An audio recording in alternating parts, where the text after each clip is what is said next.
ಜಮೀನಿನ ಕಾಲುವೆಯಲ್ಲೇ ಪತ್ನಿಯನ್ನ ಮುಳುಗಿಸಿ ಕೊಂದಿದ್ದಾನೆ ಪಾಪಿ ಪತಿ ಅನ್ನೋದರ ಡೀಟೇಲ್ಸ್ ಲಭ್ಯ ಆಗ್ತಾ ಇದೆ. ದಾವಣಗೆರೆಯ ಚನ್ನಗಿರಿ ತಾಲೂಕಿನ ಪಾಂಡುಮಟ್ಟಿ ಗ್ರಾಮದಲ್ಲಿ ಘಟನೆಯಾಗಿದೆ. ಗೌರಮ್ಮ ಪತಿಯಿಂದ ಕೊಲೆಯಾದಂತಹ ಮಹಿಳೆ. ಈಕೆಗೆ 39 ವರ್ಷ ವಯಸ್ಸಾಗಿತ್ತು ಅನ್ನೋದು ಐಡೆಂಟಿಫಿಕೇಶನ್ ಅಲ್ಲಿ ಗೊತ್ತಾಗ್ತಾ ಇದೆ. ಚಿದಾನಂದ ಆಚಾರ್ಯ ಕೊಲೆ ಮಾಡಿದಂತಹ ಪತಿ, ಆತನಿಗೆ 45 ವರ್ಷ ವಯಸ್ಸು. 4 ತಿಂಗಳ ಹಿಂದೆ ಇಬ್ರು ಕೂಡ ಎರಡನೇ ಮದುವೆ ಆಗಿದ್ರು. ಅಂದ್ರೆ ಇತ್ತೀಚೆಗೆ ಇಬ್ಬರದು ಸೆಕೆಂಡ್ ಮ್ಯಾರೇಜು 4 ತಿಂಗಳಾಗಿತ್ತಷ್ಟೇ. ಮೃತ ಮಹಿಳೆಯ ಕುಟುಂಬಸ್ಥರು ಕೊಲೆ ಆರೋಪದ ದೂರನ್ನ ಸದ್ಯಕ್ಕೆ ದಾಖಲಿಸಿದ್ದಾರೆ. ಚನ್ನಗಿರಿ ಪೊಲೀಸ್ ಠಾಣೆಯಲ್ಲಿ ಈ ಕುರಿತು ಪ್ರಕರಣ ಕೂಡ ದಾಖಲಾಗಿದೆ. ಜಮೀನಿನ ಕಾಲುವೆಯಲ್ಲಿ ಪತ್ನಿಯನ್ನ ಕೊಂದು ಮುಗಿಸಿದ್ದಾನೆ ಪತಿ.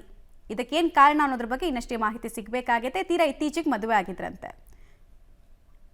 ಡೀಟೇಲ್ಸ್ ಕೊಡ್ತಾರೆ ಪುನೀತ್. ಯಾವ ಕಾರಣಕ್ಕೋಸ್ಕರ ಕೊಲೆ ಆಗಿದೆಯಂತೆ ಮತ್ತು ಕೊಲೆ ಮಾಡಿದ್ದಾರೆ ಈತನೇ ಅನ್ನೋದಕ್ಕೆ ಆ ಮಹಿಳೆಯ ಪೋಷಕರು ಕೊಡ್ತಾ ಇರುವಂತಹ ಅಥವಾ ಮಹಿಳೆಯ ಕುಟುಂಬಸ್ಥರು ಕೊಡ್ತಾ ಇರುವಂತಹ ರೀಸನ್ಸ್ ಏನು, ಅನುಮಾನ ಯಾವ ರೀತಿ ವ್ಯಕ್ತಪಡಿಸ್ತಾ ಇದ್ದಾರೆ?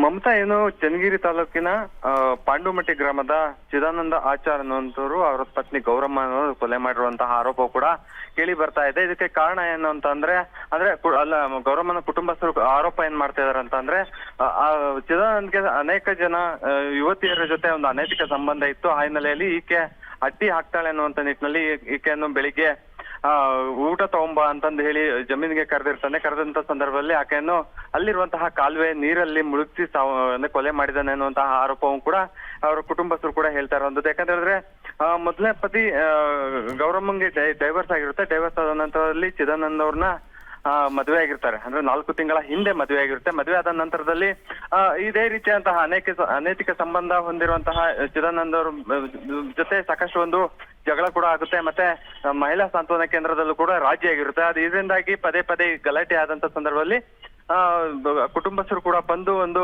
ರಾಜಿ ಸಂಧಾನವನ್ನು ಕೂಡ ಮಾಡಿರ್ತಾರೆ. ಆದ್ರೆ ಇವತ್ತು ಬೆಳಿಗ್ಗೆ ಈ ರೀತಿಯಂತಹ ಘಟನೆ ಆಗಿರುವಂತಹ ಹಿನ್ನೆಲೆಯಲ್ಲಿ ಸಾಕಷ್ಟು ಒಂದು ಆಕ್ರೋಶವನ್ನು ಕೂಡ ವ್ಯಕ್ತಪಡಿಸ್ತಾ ಇರುವಂತದ್ದು. ಮತ್ತೆ ಚನ್ನಗಿರಿ ಪೊಲೀಸ್ ಠಾಣೆಯಲ್ಲೂ ಕೂಡ ದೂರನ್ನು ದಾಖಲು ಮಾಡಿರುವಂತದ್ದು. ಮಮತಾ, ಧನ್ಯವಾದ ಪುನೀತ್ ತಮ್ಮೆಲ್ಲ ಮಾಹಿತಿಗಾಗಿ.